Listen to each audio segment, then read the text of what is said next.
কবি সুকান্ত ভট্টাচার্য।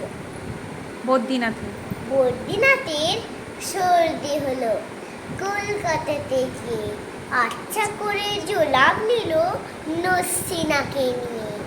ডাক্তার এসে বলল কেসে বড়ই কঠিন ব্যামো, এসব কি চিকিৎসা?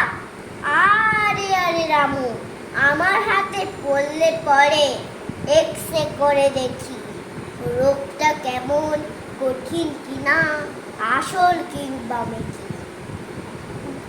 থার্মোমিটার মুখে রেখে সাবধানেতে রাখুন, আইসেড একটা মাথায় নিয়ে একটা দিন তো রাখুন।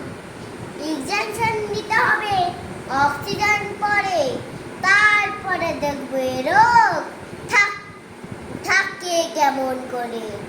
পল্লীগ্রামের বদ্রীনাথ অবাক হলো ভারী, সর্দি হলে